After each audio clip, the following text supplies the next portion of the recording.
mahal, walang hanggan ng himig. Magandang hapon sa inyong lahat. Welcome to 𝗬𝗶 Dubai.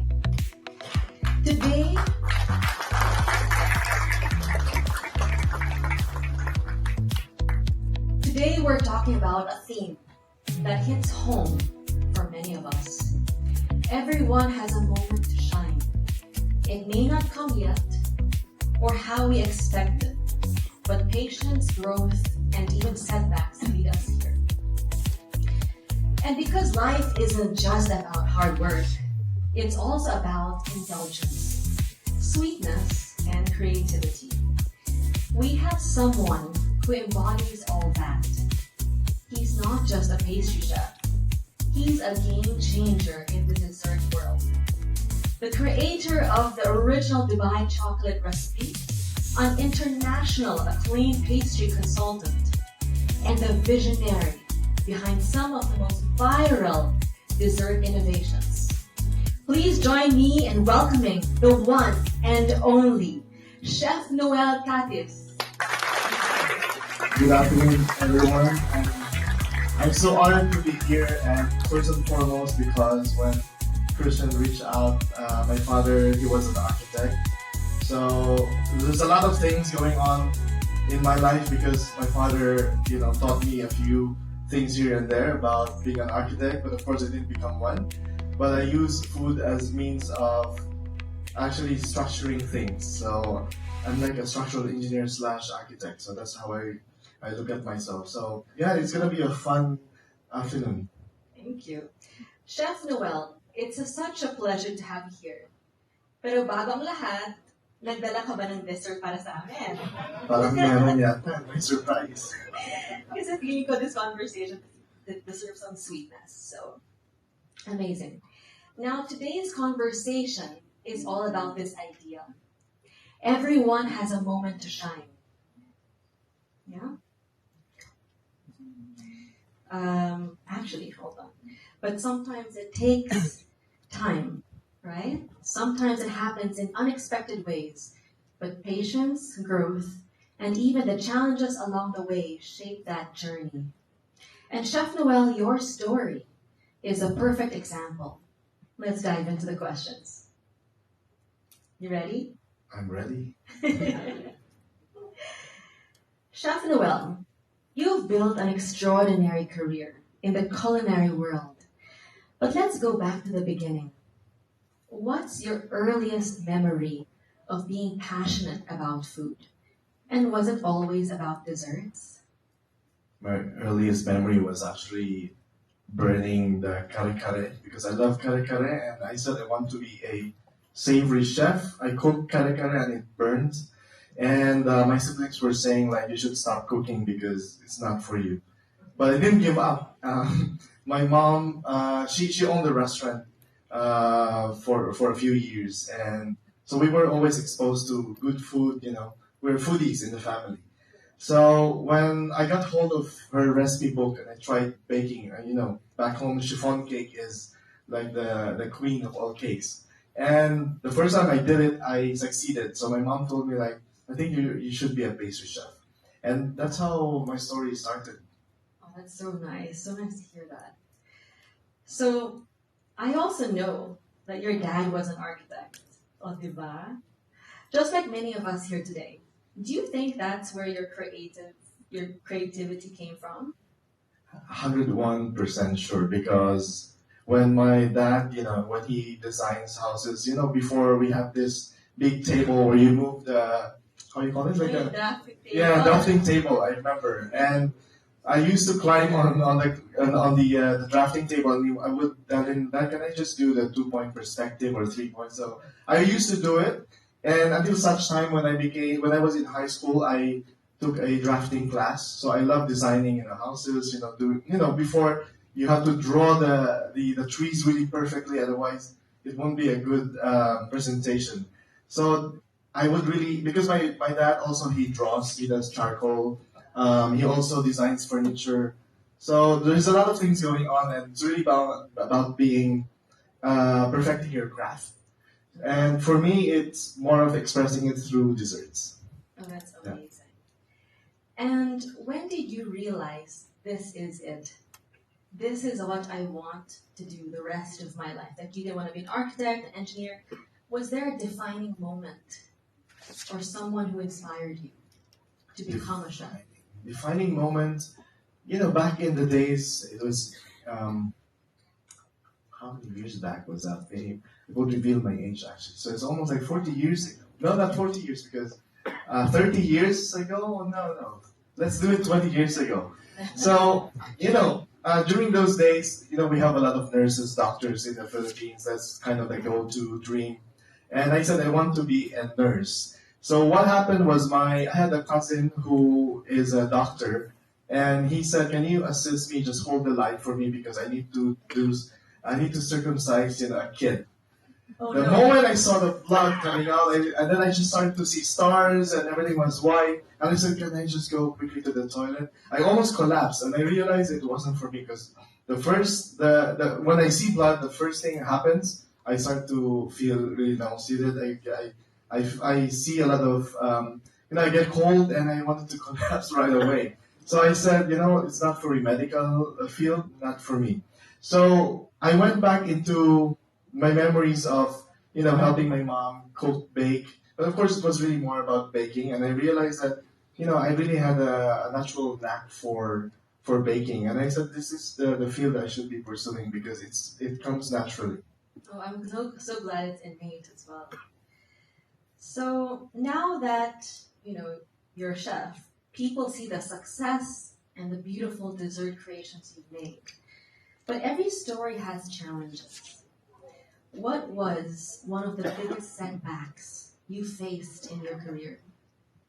The biggest setback, my first career as an OFW was in the 𝗬𝗲𝗕𝗓, and I was the only Filipino then in the entire pastry department.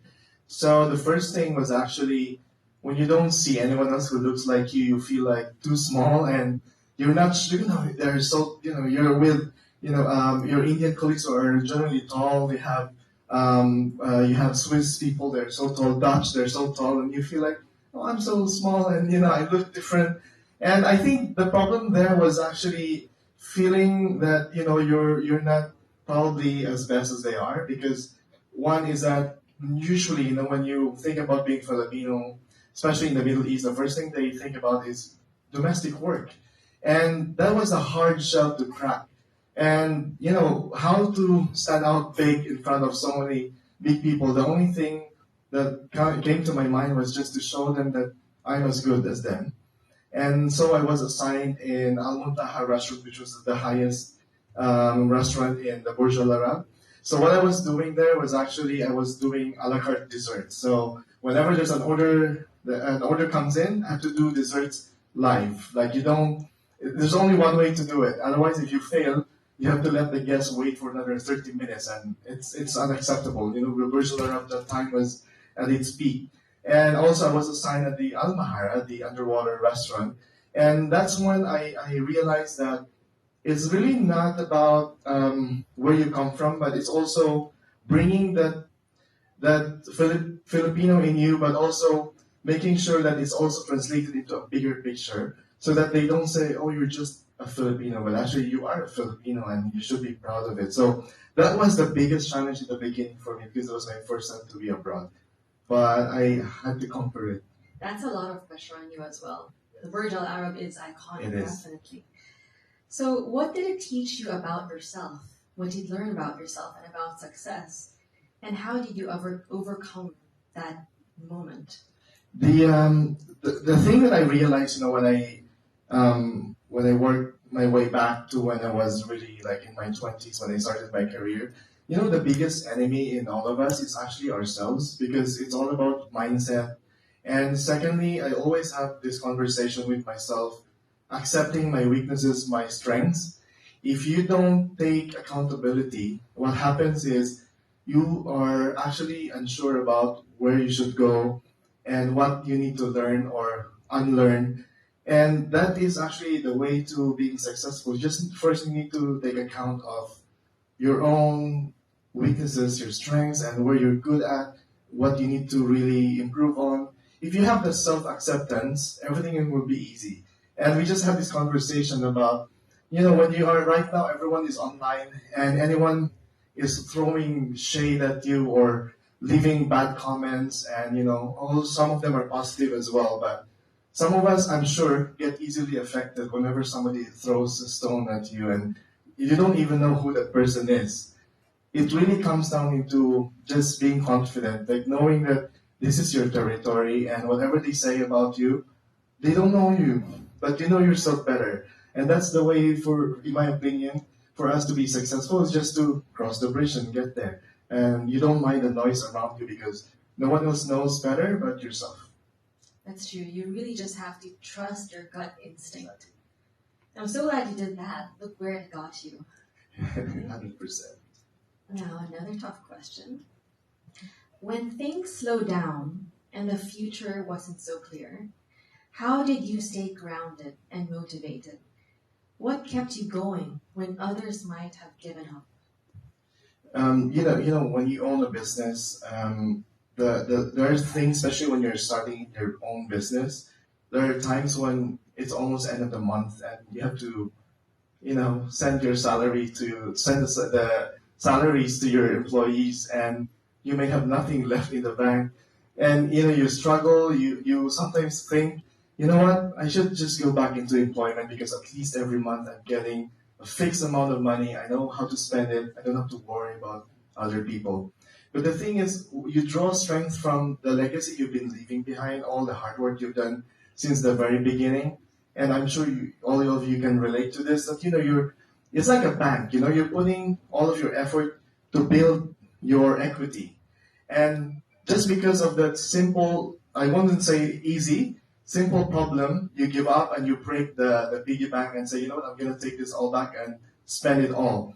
But, you've done so much in your life, you can't just give up now. And I always say, you may just be denied right now, but you are being redirected. So that's how I always see things. So whenever trouble comes in, I know there's always a way out, and you just have to be creative.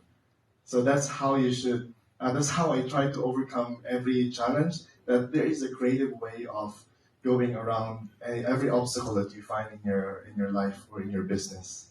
I love that you said that you just have to be creative, especially in our industry. Creativity is everything. And the pressure that you have every end of the month, it's just a phase.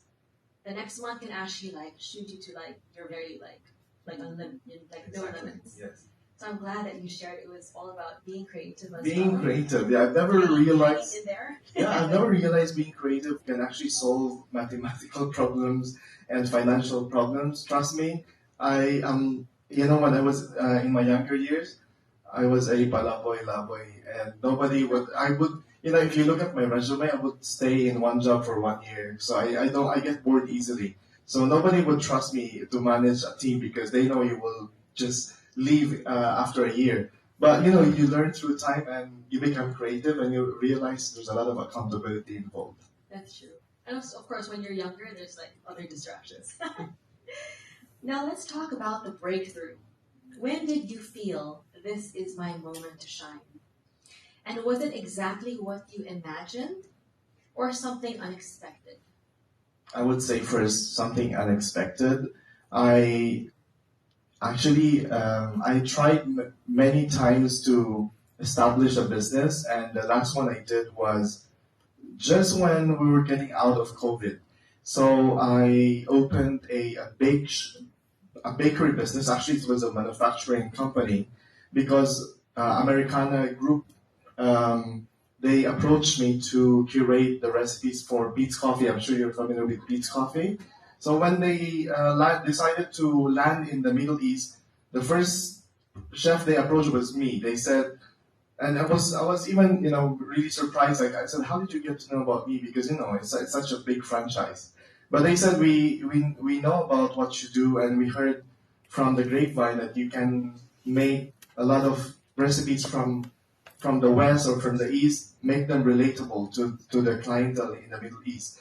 So that's when you dream big. You said this is a big thing, and then you start to work with investors. You open a huge company, And then you just realize that when you push too hard to achieve your dreams, it actually hurts because you're not ready for it. I'm just gonna do this as a simple formula. This is, for example, this is the opportunity, and the dream is here. The problem is when you are trying to go way ahead of the opportunity, it's hard to close the gap because what happens? Let's say you can generate 100 dirhams of sales, while when you establish your business, you need to at least make 1,000,000 dirhams. To close the gap, that's a huge leap. So what happened? I got sick. I had hypertension. I also had an issue with, I had high blood pressure. Everything was really coming together. And I was really getting so sick that I decided to tell my partners, let's just sell the business. Because while the opportunity is huge, the way to closing the gap was so big. And that was a learning lesson. Like, you will only know that this is for you when the opportunity itself is pushing you. You will generate a lot of good problems, because when you are overrun by the opportunities, that means it's time to grow. So don't take the leap of faith and go and jump so high that in the end, there's a big crack in between. You should just get to a point where you are already pushed by the opportunity, and that's when you should fly. And that's what actually is happening to me right now. Blessings are pouring in, opportunities, because I did not force it. I just let it happen, and now the market is the one chasing you instead of you chasing the market. So that's how my formula works. Oh, that's revelational.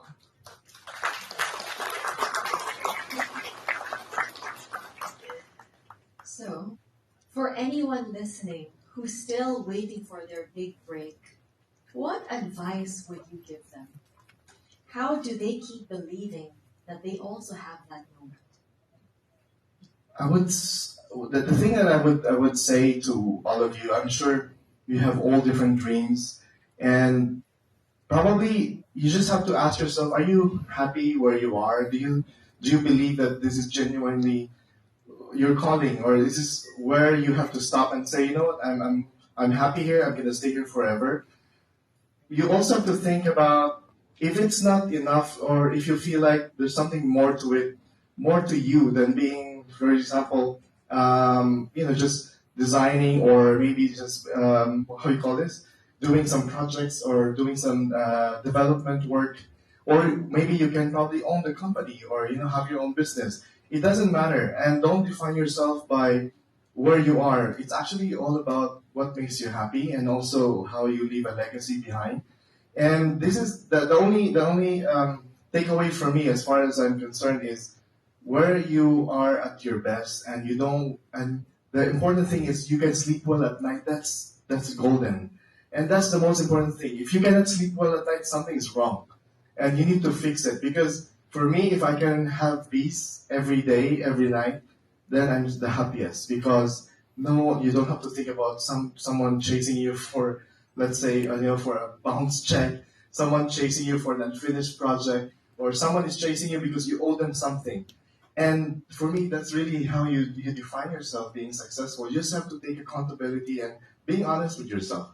And because, success is not defined by how much you have in your bank or how big your company is. It's really more about the true joy in having a good sleep every night and making the people around you really happy for you being still, existent in this world. I love that answer. So guys, okay, Shah, time to turn up the heat. Okay. Rapid fire round. Let's do Answer it. as fast as you can. No overthinking. Okay, Yeah? Ready? ready. Coffee or tea? Tea. Choc nut or boy bao? Chocolate for sure. Star Wars or The Godfather? Star Wars. Bulalo or kare-kare? Kare-kare. Pop or R&B? Pop. Who's your favorite artist? Oh, artists, any kind of artist. Yeah. Lea Salonga. Wow. Because I like to sing, but I don't have a good voice, so yeah. Dream dinner guest? it would still have to be Leia Salong. I want to have a conversation with her. How she get that golden voice. Signature dish to impress someone. Anything with chocolate for sure. You got it. One ingredient you can't live without. Vanilla. Really? Yes. If you weren't a chef, what would you be? I think I will be an interior designer. Ah! Could be a part of us! Love those answers, and thank you for playing along. Chef Nouel, before we end, if there's one message you'd like everyone to take away from today, what would it be? It's really about us being world class. We have to take back that space where people see us as, again, just a Filipino. We are a proud, nation. We are proud Filipinos, and we should keep on letting people know that we are a par with everyone else in this world. To be honest, we are as great. With what happened with this viral chocolate, I had a imposter syndrome. I was happy being in the background and clapping in the dark, but I realized I had to take accountability and claim the space back, because if I don't, I will fail a lot of Filipinos who are training to be in that kind of spot. So there's no such thing as we are just Filipinos. We are proud Filipinos, and that's what you should always remember. Thank you for those inspiring words. Maraming salamat, Chef Nouel, for a story as rich as your desserts. And for proving that with passion and tiyaga, dreams do come true. Sa lahat ng mga nakikinig, your moment to shine will come. Stay committed, stay inspired, and never lose the drive to create and become better. Until next time, stay sweet like Chef Nouel's chocolate. Stay sweet, everyone. Thank you so much. This has been UAP Conversations with Chef Nouel. Maraming salamat, and thank you for joining us. Thank you again for having me.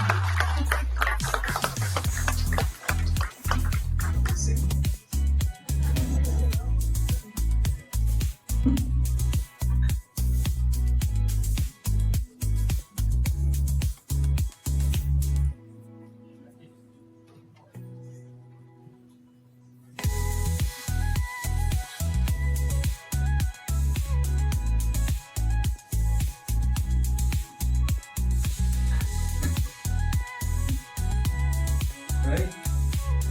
Plaque of appreciation hereby awarded to Chef 𝗬𝗏𝗕𝗏 in grateful recognition for being our inspirational speaker. A conversation with Chef 𝗬𝗏𝗕𝗏's first general membership meeting, given this Saturday, 26th of July 2025 at Voco Hotel Dubai. Congratulations and thank you so much, Chef.